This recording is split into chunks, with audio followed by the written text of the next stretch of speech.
নমস্কার। আজকের এই বিশেষ গল্পটি আপনাদের সামনে তুলে ধরছি, যা পাঠিয়েছেন আমাদেরই এক প্রকাশে অনিচ্ছুক অনুরাগী। গল্পটি শুধু তার নয়, হয়তো আমাদের অনেকেরই জীবনের লুকানো কোনো প্রতিচ্ছবি। তাই মন দিয়ে শুনুন, আর আমার চ্যানেলে নতুন হলে অবশ্যই সাবস্ক্রাইব করুন। আর হ্যাঁ, যারা আমার ব্যক্তিগত ইমো নাম্বারটি পেতে আগ্রহী, তাদের জন্য একটা ছোট্ট সারপ্রাইজ আছে। গল্পের কোনো এক ফাঁকে আমি সেই গোপন নাম্বারটি দেব, তাই পুরো গল্পটি মনোযোগ দিয়ে শুনতেই হবে। আজকের গল্পের শিরোনাম: দূর সম্পর্কের দেবরের প্রাক্তন স্বামীর বন্ধুর বাবা। দেবরের প্রাক্তন স্বামীর বন্ধুর বাবার প্রতি ভাবির গোপন দুর্বলতা, একাকিত্বের সুযোগে গড়ে ওঠা নিষিদ্ধ সম্পর্ক। আমি অনন্যা, বয়স 40-এর কোঠায়। আমার স্বামী সুমিত এক বহুজাতিক সংস্থায় বড় পদে কাজ করে। কর্মসূত্রে প্রায়ই বাইরে থাকতে হয় তাকে। আমাদের দাম্পত্য জীবনটা এক অর্থে সাজানো গোছানো। টাকা পয়সার অভাব নেই, ছেলেমেয়েরাও বড় হয়ে গেছে। কিন্তু এই সাজানো গোছানো জীবনে কোথায় যেন একটা শূন্যতা, একটা একাকিত্ব। সুমিতের ব্যস্ততা, সন্তানদের নিজেদের জগৎ, সব মিলিয়ে আমি যেন একটা নিস্তব্ধ ঘরে একা বসে থাকা পুতুল। এই একাকিত্বই আমাকে গ্রাস করেছিল। ঠিক এই সময়েই আমাদের বাড়িতে আবির্ভাব হলো এক নতুন মানুষ, আমার দেবর রঞ্জন, যার 1 বছর আগে ডিভোর্স হয়েছে। রঞ্জনের প্রাক্তন স্ত্রী মিতা তার বাবার সঙ্গে আমাদের বাড়িতে আসে কিছু জিনিসপত্র নিতে। মিতার বাবা অরিন্দমবাবু, মানুষটা আমার স্বামীর বাবার দূর সম্পর্কের আত্মীয় হন। প্রথম দেখাতেই কেন জানি না অরিন্দমবাবুর প্রতি একটা অদ্ভুত টান অনুভব করেছিলাম। বয়স 50-এর কিছু বেশি হবে, শান্ত সৌম্য চেহারা, চোখে মুখে এক ধরনের গভীরতা, যা আমাকে আকর্ষণ করেছিল। প্রথম দেখায় কোনো কথা হয়নি সেভাবে। মিতার সঙ্গে তার পুরনো জিনিসপত্র নিয়ে ব্যস্ত ছিল, কিন্তু আমি তাকে লুকিয়ে দেখছিলাম। তার হাঁটার ধরন, কথা বলার ভঙ্গি, সবই যেন আমার মনে এক অজানা আলোড়ন সৃষ্টি করছিল। পরদিন মিতার সঙ্গে সে আবার এসেছিল। এবার অবশ্য একটু বেশি কথা হলো। আমি তার জন্য চা বানিয়ে দিলাম। যখন সে চা খাচ্ছিল, আমি তার চোখের দিকে তাকিয়েছিলাম। সেই চোখে ছিল এক ধরনের বিষণ্ণতা, যা আমার একাকী মনের সঙ্গে অদ্ভুতভাবে মিলে যাচ্ছিল। সুমিত তখন প্রায় 1 মাস বাড়ির বাইরে। বাড়িতে আমি একা। অরিন্দমবাবু কেন এসেছিলেন তার কারণটাও স্পষ্ট ছিল না। মিতার সঙ্গে তার সম্পর্ক এখন আর নেই, কিন্তু পুরনো টান রয়ে গেছে হয়তো।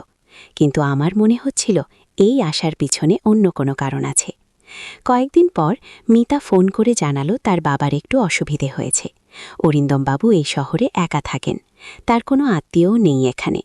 মিতা তাকে কিছুদিনের জন্য আমার বাড়িতে থাকতে অনুরোধ করল। প্রথমে ইতস্তত করলেও একাকিত্ব আর এক ধরনের অজানা আকর্ষণের টানে আমি রাজি হয়ে গেলাম। অরিন্দমবাবু যেদিন এলেন, বাড়ির পরিবেশটা বদলে গেল। এতদিন যে নিস্তব্ধতা গ্রাস করেছিল, তা যেন ফিকে হয়ে গেল। আমি চেষ্টা করছিলাম স্বাভাবিক থাকার, কিন্তু মনটা বারে বারে তার দিকেই যাচ্ছিল। রাতে যখন সবাই ঘুমিয়ে পড়ত, আমি বারান্দায় এসে দাঁড়াতাম। অরিন্দমবাবু প্রায়ই বারান্দায় এসে বসতেন। প্রথম প্রথম আমাদের মধ্যে শুধু সৌজন্যমূলক কথা হতো, কিন্তু ধীরে ধীরে সেই কথাগুলো গভীর হতে শুরু করল। অরিন্দমবাবু তার জীবনের অনেক কথা বলতেন। তার স্ত্রী মারা গেছেন বছর 10 আগে, তারপর থেকে একাই আছেন। তার সন্তানদের সঙ্গেও তেমন যোগাযোগ নেই। তার জীবনের একাকিত্ব, অপূর্ণতা সবই যেন আমার নিজের ভেতরের শূন্যতার সঙ্গে মিলে যাচ্ছিল। আর আমিও আমার ভেতরের কথাগুলো বলতে শুরু করলাম। সুমিতের কথা, তার ব্যস্ততার কথা, আমার একাকিত্বের কথা। অরিন্দমবাবু খুব মন দিয়ে শুনতেন। তার চোখে মুখে এক ধরনের সহানুভূতি দেখতে পেতাম, যা আমি সুমিতের চোখে কখনো দেখিনি। একটা জিনিস আমি খেয়াল করেছিলাম, অরিন্দমবাবু আমার দিকে এমনভাবে তাকাতেন যেন আমি তার বহুদিনের চেনা, বহুদিনের আপন কেউ। তার চাহনিতে ছিল এক ধরনের গভীর মমতা, যা আমাকে অন্যরকম অনুভূতি দিত। আমারও মনে হতো এই মানুষটি যেন আমার ভেতরে সবটুকু বুঝতে পারে। একদিন সন্ধ্যায় আমরা বারান্দায় বসেছিলাম। বাইরে টিপটিপ বৃষ্টি পড়ছিল। অরিন্দমবাবু হঠাৎ বলে উঠলেন, অনন্যা, আপনার সঙ্গে কথা বললে আমার খুব ভালো লাগে। মনে হয় আমি একা নই। তার কথা শুনে আমার বুকটা ধুক করে উঠল। আমি কোনো উত্তর দিতে পারলাম না, শুধু তার চোখের দিকে তাকিয়ে রইলাম। সেই চোখের গভীরে আমি যেন এক অচেনা পৃথিবীর সন্ধান পেলাম। সেখানে ছিল এক ধরনের প্রশান্তি, এক ধরনের আকর্ষণ। এরপর থেকে আমাদের দেখা সাক্ষাৎ বাড়তে লাগল। কখনো রান্নাঘরে, কখনো বারান্দায়, কখনো বা নিবৃতে বাগানে। প্রতিটা মুহূর্ত যেন এক একটা নতুন অভিজ্ঞতা নিয়ে আসত। তার স্পর্শ, তার গলার স্বর সবই যেন আমাকে আচ্ছন্ন করে ফেলত। একদিন সুমিতের বাড়ি ফেরার কথা ছিল, কিন্তু শেষ মুহূর্তে তার অফিসের জরুরি কাজ পড়ায় ফিরতে দেরি হলো। বাড়িতে তখন আমি আর অরিন্দম বাবু। আমরা ড্রয়িং রুমে বসে গল্প করছিলাম। আমার হাতে তখন একটা বইটা নিয়ে কথা বলতে বলতে হঠাৎ অরিন্দম বাবু আমার হাতটা ধরে ফেললেন। তার স্পর্শে আমার সারা শরীরে যেন বিদ্যুৎ খেলে গেল। আমি চমকে উঠলাম, কিন্তু হাতটা সরিয়ে নিলাম না। তার চোখে চোখ রেখে তাকালাম। সেখানে ছিল এক অদম্য আকর্ষণ, এক গভীর আকুতি। আমার বুকের ভেতরটা তোলপাড় করছিল। ভয়, আনন্দ, উত্তেজনা সব মিলেমিশে একাকার হয়ে যাচ্ছিল। অরিন্দম বাবু আমার দিকে ঝুঁকে এলেন। তার উষ্ণ নিঃশ্বাস আমার মুখে এসে লাগল। আমি চোখ বন্ধ করে ফেললাম। মনে হলো আমার সমস্ত প্রতিরোধ ভেঙে চুরমার হয়ে যাচ্ছে। তার ঠোঁট আমার ঠোঁটের ওপর এসে স্পর্শ করল, এক গভীর আবেগী চুম্বন। সেই মুহূর্তে সমাজের কোনো নিয়ম, কোনো বাধা আমার মনে রইল না। শুধু রইল তার শরীরের উষ্ণতা, তার ঠোঁটের তীব্র আবেগ। মনে হচ্ছিল এই নিষিদ্ধ আকর্ষণই আমাকে মুক্তি দেবে আমার একাকিত্ব থেকে। পরের দিনগুলো ছিল এক নতুন অধ্যায়। আমরা দেখা করতাম যখন কেউ থাকতো না। আমাদের গোপন অভিসার চলত নিভৃতে।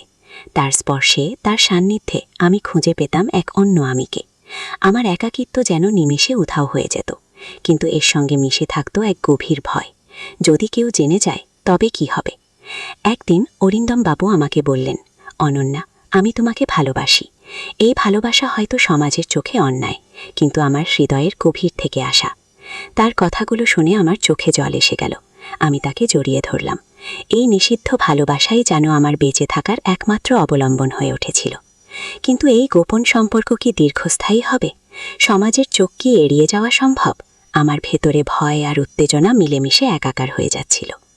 একদিন আমি এবং অরিন্দম বাবু নিভৃতে বাগানে বসেছিলাম। হঠাৎ দরজার বাইরে গাড়ির আওয়াজ পেলাম। সুমিত চলে এসেছে। আমরা দ্রুত উঠে দাঁড়ালাম। কি করব কিছু বুঝে উঠতে পারছিলাম না। অরিন্দম বাবুর চোখে মুখে স্পষ্ট ভয়ের ছাপ। আমিও প্রচণ্ড ঘাবড়ে গেলাম। এই সময়টাতেই সুমিত আমার দিকে এগিয়ে এলো। আমার মুখে একটা গভীর চিন্তার রেখা। সে জিজ্ঞেস করল, কি হয়েছে অনন্যা? তোমাকে এত চিন্তিত লাগছে কেন? আমার বুকের ভেতরটা ধুকপুক করছিল। অরিন্দম বাবু ঠিক আমার পাশে দাঁড়িয়ে। সুমিত কি সব জেনে যাবে? এই গোপন সম্পর্ক কি তবে এখানেই শেষ হয়ে যাবে, নাকি এক নতুন মোড় নেবে আমাদের জীবন? আমি কি বলবো বা আদৌ কিছু বলতে পারবো কিনা কিছুই আমার মাথায় আসছিল না। সুমিত আমার মুখের দিকে তাকিয়ে রইল, তার চোখে মুখে এক ধরনের সন্দেহ। তো বন্ধুরা, আজকের গল্প এখানেই শেষ করছি। আপনাদের কি মনে হয় এরপর কি হবে? সুমিত কি সব জেনে যাবে? অনন্যা আর অরিন্দম বাবুর কি হবে? আপনাদের ভাবনা কমেন্টে জানাতে ভুলবেন না। আর হ্যাঁ, যারা পরের পর্বের অপেক্ষায় আছেন তারা অবশ্যই কমেন্ট করে জানান। আর সাবস্ক্রাইব করতে ভুলবেন না। পরবর্তী পর্বে এই গল্পের নতুন মোড় নিয়ে হাজির হব।